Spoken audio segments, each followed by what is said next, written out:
So if you love me, I wrote the first draft of the song with Dave Hall, this producer who was very influential in my journey. He really was somebody who heard my demos. At the time he was a very in demand record producer who had produced Mary J. Blige, what's half of the What's the 411 album, Dream Lover for Mariah.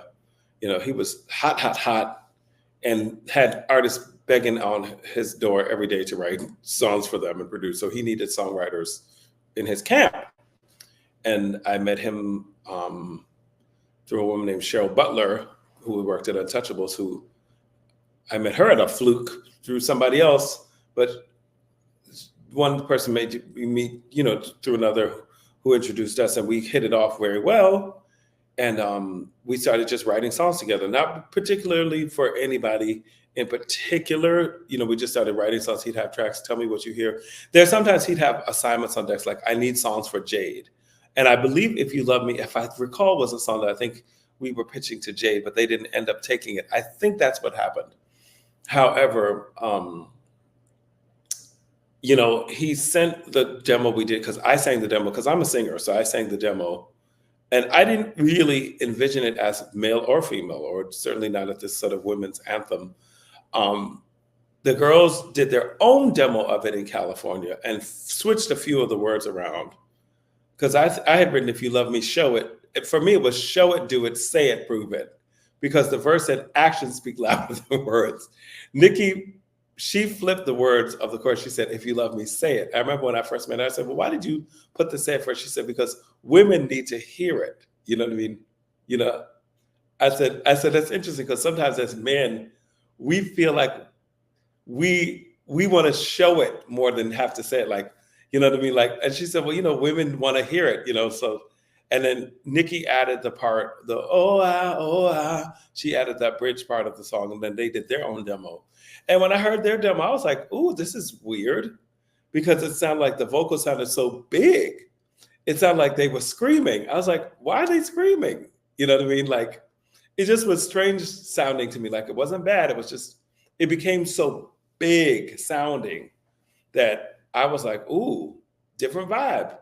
But, sure enough, history would have it, people loved very much the intimacy of the verse, the way the verse starts, very vulnerably. But then they love, by the time the chorus comes and those vocals, that thick stack of vocals that they would sing on one mic and triple and double and then triple their voices. They loved the way that big voice, those big female voices came in, really demanding love, and it became instantly a hit song, just the way radio played it. It was the number one R&B airplayed record in 1994, actually, number one of all the R&B songs, and was nominated for, a Grammy, was won both in the ASCAP and the R&B category and the pop category. And then years later, Tori Lanez sampled it, and it became even bigger hit record called Say It, which was actually bigger than If You Love Me, because Say It, by it being on the sort of crossover rhythm charts, it ended up playing on many more kinds of radio stations than If You Love Me did. And, it was Future and Metro sampled it again, on their latest album. They made a new song to it, I like good girls, but I love bad. So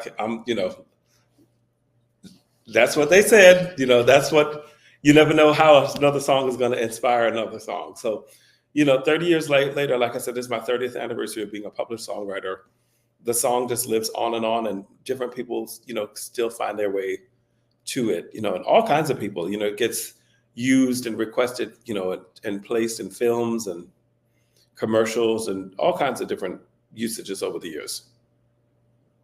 Yeah. Wow. Okay. Yeah. But I mean, like you say, they vocals was, I don't know if it's the right word, but they were strong, but they sounded good though. You know what I'm saying? Strong and tight. You know what I mean? Yeah. A lot of people can sing loud, but they were strong vocals, but they were also tight and crystal clear and tight. Yeah.